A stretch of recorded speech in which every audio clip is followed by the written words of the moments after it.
Hi and welcome back. A lot of people seem to think that it takes a lot of time and effort to cook healthy meals from scratch, and it's the last thing they want to be doing in the evening when they get home from work. I want to show you today that it can actually be very easy to cook a fresh and delicious meal in a very short space of time. We'll be making a dish from my book, Zest for Life, the Mediterranean Anti-Cancer Diet, called Pesto baked salmon. It's nestled in a lovely tomato sauce, and we'll be serving it with a side order of garlicky broccoli. Let's take a quick look at the ingredients. First of all, we'll be making the tomato sauce. I managed to salvage the last few tomatoes from my vegetable patch with a bit of chopped onion and garlic, bay leaf and thyme, some fresh salmon fillets, a bit of olive oil, and while those are baking in the oven, we'll be making the garlicky broccoli, which just requires a bit of garlic, as you see here, and of course the pesto, which we'll be spreading over the salmon. So let's start by preheating the oven to 180 degrees centigrade, or about 350 Fahrenheit. Then I'm also starting to preheat my skillet, because it's a very heavy iron skillet and it takes a long time to heat, and I don't want it to get too hot, so I'm giving it a slow time to heat up. And then I start chopping the onions.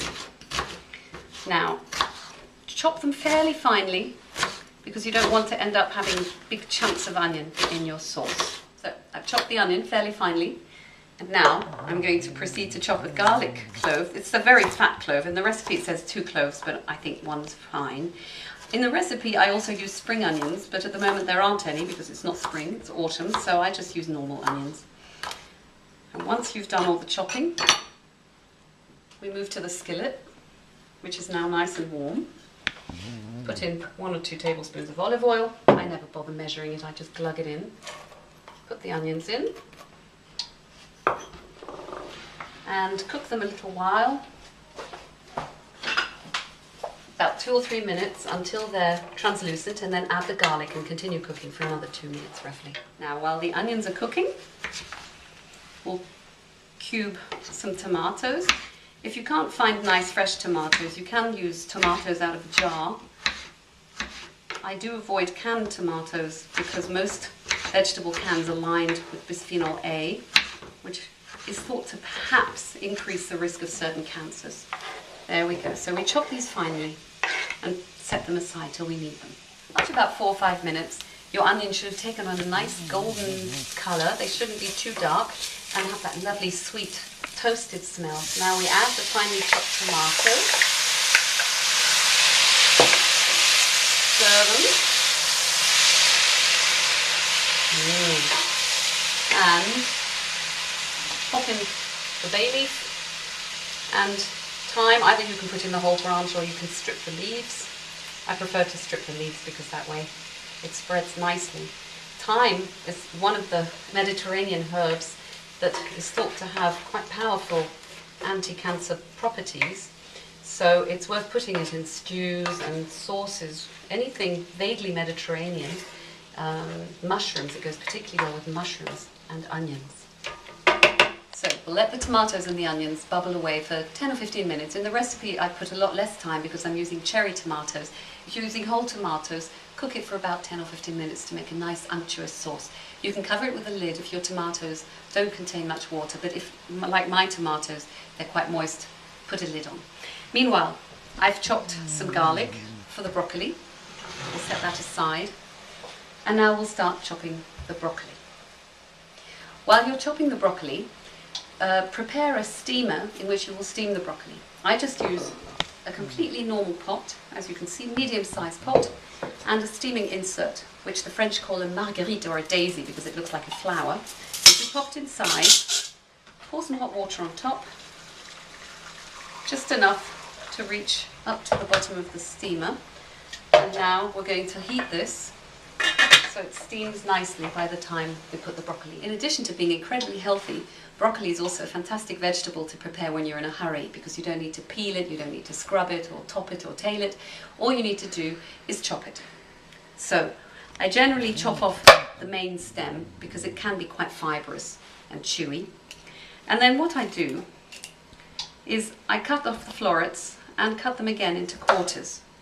This is so you can speed up the cooking time and it's important to know that broccoli contains cancer protective compounds that are very sensitive to heat. So if you overcook it, they'll be gone. The maximum time you should cook broccoli is about 7 minutes. I tend to always cook it slightly less than that because it continues cooking from the heat that it got in the steamer for a minute or two afterwards. And I really don't want to overcook this. Once the water in the steamer is boiling, you just tip in the broccoli. I've made quite a lot, but that's because there's 5 of us. Normally 1 head of broccoli is about enough for 2 to 3 people. Close the lid and steam these for 5 to 6 minutes. Meanwhile, take a look at our tomatoes that are bubbling away nicely, nearly ready. There we go. Give them another 4 or 5 minutes as well. So the sauce is ready. I've seasoned it with salt and pepper, and we're going to transfer it to an oven-proof dish. There we go. Spread it out. You can leave the bay leaf in. And now, pop the salmon fillets into this nice hot sauce. Press them down so they're nicely in contact with the sauce. Like that. Now, with a teaspoon, just spread about a heaped teaspoon of pesto per piece of fish.